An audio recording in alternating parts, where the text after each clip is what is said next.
चीनी झालर खरीदना बंद करो, चीनी mobile, TV, fridge, AC, cooler सब कूड़े में फेंक दो।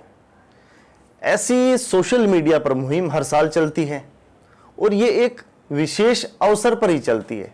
नो डाउट चीन और पाकिस्तान के साथ हमारा सीमा विवाद है। हमारे देश में जो अस्थिरता पैदा होती है उसके लिए कहीं ना कहीं ये देश जिम्मेदार है। चीन का जिक्र इसलिए कर रहा हूं क्योंकि करीब 1 साल पहले गलवान वैली में भारत और चीन की सेना आमने सामने थी और काफी विवाद हुआ। मीडिया ने भी उसको कवरेज किया, भारतीय मीडिया ने। भारत सरकार ने उस समय जब विपक्ष ने सवाल किया कि क्या चीन हमारी सीमा में घुस आया है, तो भारत सरकार ने कहा कि ऐसा कुछ नहीं हुआ। और थोड़े समय बाद भारत सरकार की तरफ से एक दूसरा बयान आता है कि चीन अब अपनी सीमा में लौट चुका है। तो भैया जब आया ही नहीं तो लौटा कैसे? अर्थात एक जगह भारत सरकार झूठ बोली कि चीन हमारी सीमा में नहीं घुसा।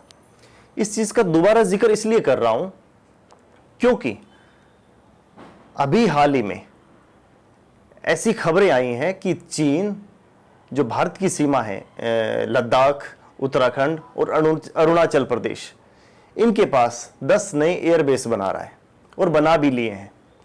भारत के प्रधानमंत्री अमेरिका दौरे पर हैं और वो संयुक्त राष्ट्र में भारत की तरफ से अपनी बात रखेंगे और भारत का मीडिया भी उनके पीछे पीछे है। जो वहां पे पीएम क्या कर रहे हैं, पीएम को कितना माइलेज मिल रहा है, उसके ऊपर वो बखान करने में लगे हैं कि साहब अब ये सबक सिखाएंगे, अब वो करेंगे, अमेरिका भारत के पास आएगा, ब्ला ब्ला ब्ला। पर मुद्दे की बात यह है कि वर्तमान समय में भारत और चीन की सीमा पर एक गंभीर स्थिति बनी हुई है। ये जो एयरबेस बनाए हैं, लद्दाख में 5000 मीटर की ऊंचाई पर चीन की सेना रात को युद्धाभ्यास कर रही है। बड़े हाईटेक जो उनके हथियार है उनके साथ उनके सैनिक अभ्यास कर रहे हैं। अब आने वाले दिनों में क्या स्थिति होती है, भारत सरकार का क्या स्टैंड होगा, उसके ऊपर स्थिति स्पष्ट भारत सरकार को करनी चाहिए।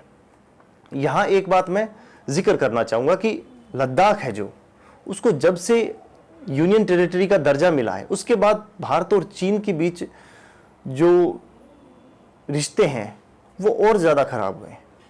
हालांकि लद्दाख हमारा आंतरिक मामला है, पर लद्दाख का कुछ एरिया विवादित है और उस एरिया में भारत अपना दावा पेश करता है। हमारे देश का दावा है कि वो एरिया हमारा है। सबसे बड़ी बात, उस क्षेत्र पर निगरानी रखने के लिए चीन की सेना ने, चीन की सरकार ने सीसीटीवी इंस्टॉल किए हैं कि भारत की जो हर मूवमेंट है उसकी जानकारी वो प्राप्त कर रहा है। तो सबसे बड़ी बात कि जो भारतीय जनता पार्टी है, इनकी सोशल मीडिया विंग है, ये दोनों मिलकर देश की जनता को बेवकूफ बनाने के लिए क्या करता है, इसके लिए मीडिया को सबसे पहले ये ढाल बनाते हैं। मीडिया इन द सेंस कि मीडिया हाउस के मालिक।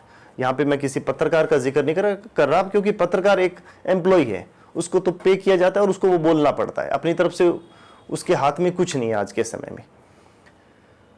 तो एक माहौल क्रिएट करके कि अब चीन का झालर नहीं खरीदना, चीनी मोबाइल बंद करो, टिकटॉक बंद करो, ऐप बंद करो, ये सब चीजें चीन के लिए मायने नहीं रखती। भारत के साथ सीमा विवाद काफी गहराता जा रहा है और मुझे लगता है कि इस मसले पर भारत सरकार को अब सर्वदलीय बैठक बुलाकर एक ठोस कारगर नीति अपनाने की सख्त जरूरत है।